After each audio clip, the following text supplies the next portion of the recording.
I'm excited to talk to you about the film because it actually really raised my spirits. It reminded me also not to trust foxes and cats.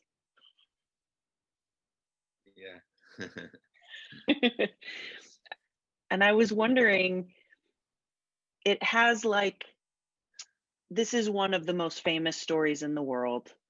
And I was wondering if you could talk about how your relationship to it has changed since you were a child. Like, did you see it differently then versus now, and how? Well, I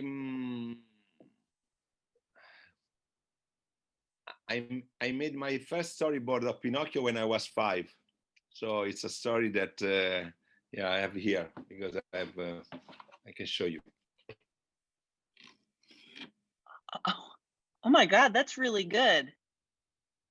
Yeah. That's This the is water my beast. yeah, it's my storyboard. So it took 45 years to make the movie. Yeah. Wow. And so well, when I was a child, of course I was in love of Pinocchio, and so I remember that I was seeing the story from the point of view of Pinocchio. Then I became a father, and my son is like Pinocchio now. He's 10 years, 11 years ago, years old. So now I can see the story from the point of view of Geppetto. So I have the both of point of view, and but it's a story that talks about us, talks about the past, talks about future. It's a classic, and it teach to to to the kids how dangerous can be to to make wrong choice, don't follow the advice of the people that love you, and so I think it's a story that it's always always modern. It's always modern. When I made this movie, I always was feeling that I was telling a story of character that were everywhere around me. It's not something connected to the past. It's something that about today and about the future. It talks about archetype, like every fairy tales talks about archetype in a way. Mm-hmm. It's a story very, very Italian, I think, but at the same time universal, like it happened to the masterpiece of the literature. And so I wanted, to try to tell this story, to make an adaptation for cinema, that show a story that audience thinks to know in a way that could be, unexpected, could be surprising. And I thought that the best way to be unexpected, to do something different from the other adaptation, was to try to remain faithful to the original book. It Yep. could be I was gonna say those exact words because I actually, it took me back to the original story watching your film. yeah, exactly. And when I read the book as an adult, like 5 or 6 years ago, I discovered that there were many things that I didn't remember. Many things that surprised me. And so I said that maybe there was the possibility to make a movie that could surprise the audience in a way. that was the big challenge that we had. And of course, we wanted to make a movie that could also catch the audience of the kids, and it's not easy. Right.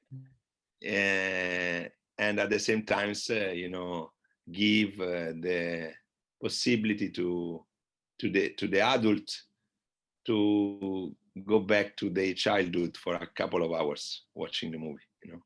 That's kind of how I felt, because I watched it, and at first I was surprised by your choice of color palette, because initially I was expecting it to be a little bit more like Roberto Benigni's 2002, like maybe very bright and maybe very shiny, but I felt like it was much more realistic. And in pops this magical little wooden puppet, and I thought that the contrast between the puppet and that incredible makeup that you guys created and the world that he was surrounded in, it felt unexpected and very fun. And so I enjoyed watching it that much more, because already within the first like several minutes, it felt like something I'd never seen before. Yeah, I lost the line for a while, but I understand the last part. Yeah, I apologize for my terrible internet connection, but I'll do my best. Sorry. Yeah. Can you talk about the makeup process for Pinocchio? Of course. Well, I had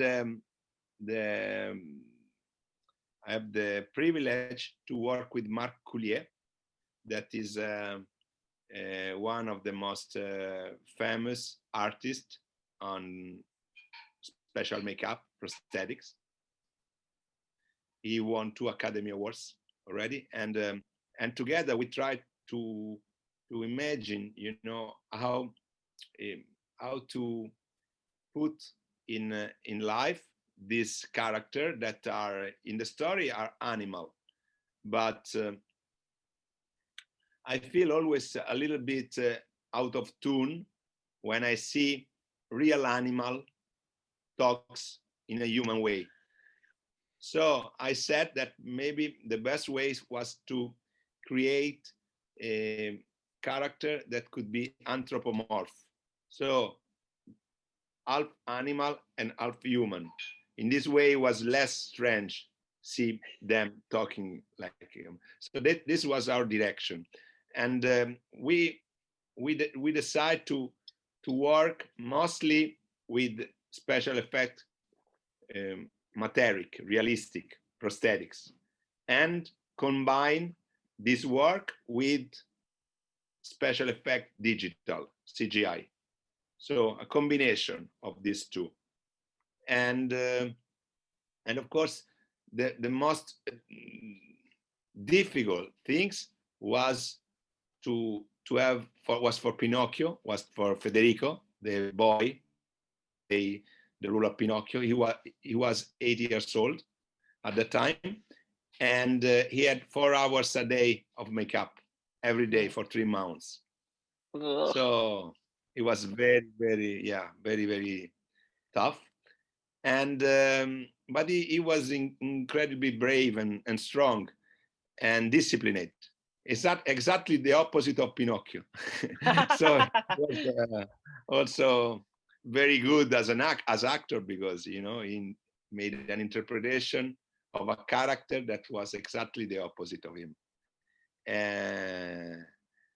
And then we made all this journey, working a lot on this. I found myself thinking about how much I love Roberto Benigni. I love him so much, and I saw I saw Il Monstro, and I was very young, and I just wandered into the movie theater not knowing what I was going to see, and I just fell in love. Yeah.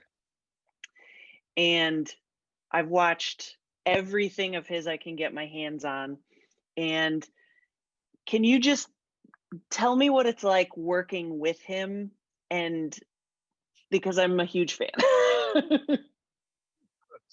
I'm a huge fan too. So we know each other from long time, and Roberto is. We all know that he's an incredible actor that can be comic and dramatic. So it was the ideal Geppetto, you know.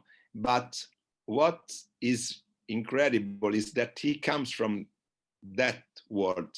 You know, Pinocchio is a story that is set in Tuscany at the end of 19th century, in a moment where there were a lot of poverty in Italy, and the world that is around Pinocchio is a world of farmer, you know, especially farmer. And Roberto grew up in a family of farmer, very very poor. He grew up in a room, living in six, and the father was a farmer. His grandfather was a farmer, very very poor. He always said that he always said that he thanks a lot the father and the mother forgive to him this poverty that gives him a lot of teach him a lot, you know, in life. And so he is a kind of a symbol of that Italy, of that world that is disappearing, you know. So when he accept to play in with me in this character, for me it was an incredible you know, gift, an incredible gift. And we had a great time together on the set. We had a lot of fun, and also he has been very very generous, because he accept to change himself, to make an interpretation, changing, you know, the face in a way, with beer, less air, you know. And I said to him, you have to, you know, to play the role of your brother that never leave the small town where you grew up, you know, that didn't won the Oscar, that didn't become famous. You have to play the role of your brother that remained poor in the small village, you know. That's the approach. And then we had, as I told you, we had great time during the set. We had great time before on the rehearsal, and now we are friends, so we see a lot. Like Pinocchio is a relatable story all over the world, I feel that Roberto Benigni is a relatable actor all over the world. Absolutely, absolutely. I love him so much. And I was so happy to see him recognized by the Oscars as well. Like, even, you know, I was like, hey, I know that guy. Yay. Yeah. Viva Italia. And I read on IMDb that shooting the Toyland sequence was challenging. Is that true? Because there were a lot of children in Toyland. Yeah, it's true, because when you give the freedom to 120 kids to do whatever they want, I didn't know that it's the best way to start a war.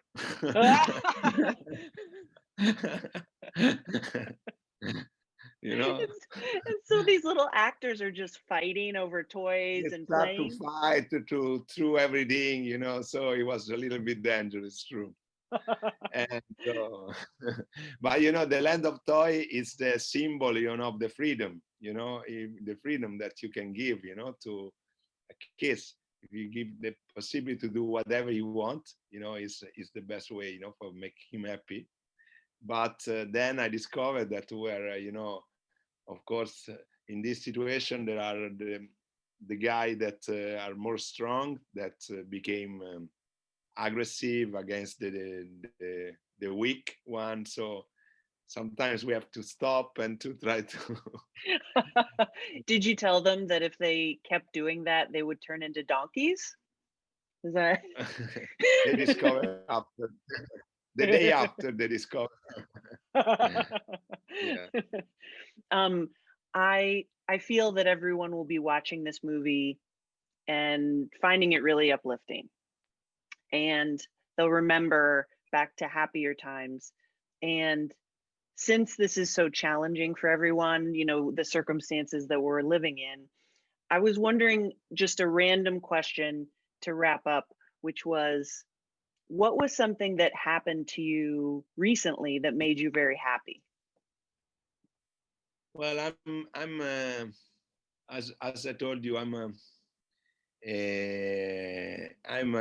now I feel like Geppetto, you know.